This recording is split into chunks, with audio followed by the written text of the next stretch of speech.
Hey, good afternoon, guys. KB5LMIQ Big Boy. Just gonna give you a little update of what's been going on around here for a while. We've had, like I said earlier, talked about power out earlier in the week with guys getting damage. Still got people out of power, and I'm pretty sure KI5 TKY is still out of power down there. They were on the end of a line that had a lot of damage on it. And we had another power failure here Thursday, and had another one of the main transmission lines. Just a bunch of poles broke on it, they found out. So we've been up and down with power all week around here. Let's see if I can get this camera just a little straighter. On a funny note, one thing I love about the 10-meter hammerheads group, our guys that we get on 10 meters with, we're here, they'll help you. We'll help each other with anything we can all the time. I mean, we're always there for each other, but we always enjoy ribbing each other too. And when we had the second power failure Thursday, I didn't get on the air Thursday night because my backup batteries was dead. And of course, I've let some stuff slide around here for a little bit. Had a lot going on the last several months. I got on Friday night and the ribbon started. YouTube superstar doesn't have his batteries charged up. All talking about being emergency preparedness. What happened, big boy? I let myself slip up here, but got the batteries charged up, so we're gonna have we got emergency power lined up again now. But I love them guys. They are a mess, but we do help each other out when that comes, when we have to and we need to. That's just part of ham radio. Got my wife to help me. Hey, ham radio cat.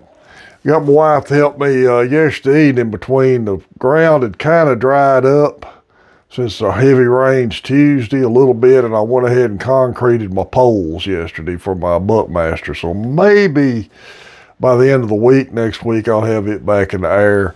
I've got some coax in. I've got from MTC. I'm got a pretty good week of weather, warm weather lined up for next week. I'm going to try to take a day to do some antenna maintenance. I need to change coax on my 10-meter Yagi and the 2-meter boomer I got on top of it.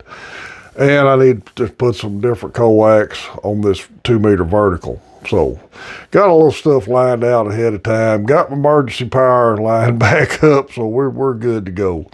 And I learned a good lesson. I did. Of course, like I said, I had extenuating circumstances holding me up here the last several months, but if you're going to have battery backup, be sure to keep it charged up and check it periodically. And that's where I made my mistake.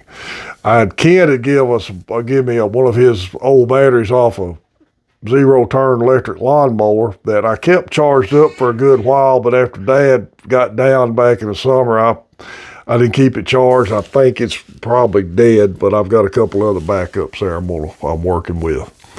Also, I am made my mind up. I'm going to correct a mistake I made on this redneck mansion back in '97. Cheap ham here, remember that. When I put the service on this house, I did not put a transfer switch on it, and I should. Hey, ham radio cat, come on up here. I should have put a transfer switch on it then, and I didn't do it.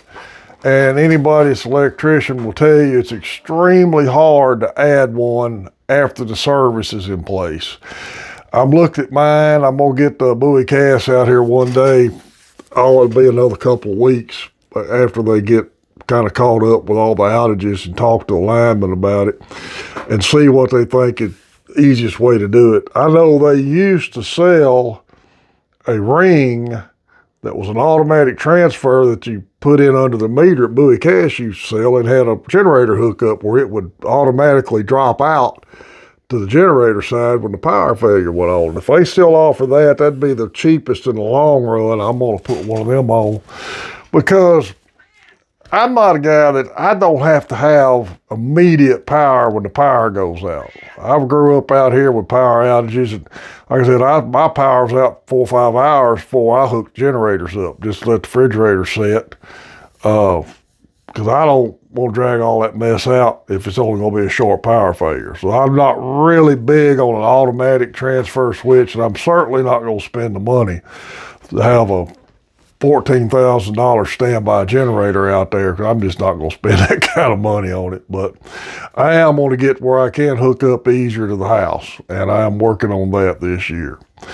Guys, can't think of nothing else right now. We've got a lot of Hamfest info coming on, and if anybody's got any more, please put them in here. Send me the information on it, and I will gladly get it on one of my videos. Also, there's going to be a couple of links on here. Chris Howell sent me on some archive stuff where you can find information out about older radios and wiring diagrams and stuff, and I'll have those links in the description of the video. Also got a new logo going in here from KD5. I'm looking at his call sign. Carl, KD5 KWT is on the VE team, so I've got their contact information on here now. Also, it'll be on the front of the video when the club information is. Guys, remember Main Trading Company in Paris, Texas. They got all kinds of stuff going on up there. Be sure and sign up for his email, so that way you know exactly when he has one of the coupon codes and sales going on. Appreciate everybody subscribe to the channel. We're sitting at about 18, 22, 23, depending on what day you look at Google. We hit 2,000, we're going to give something away. This is KB5 MIQ Big Boy 73.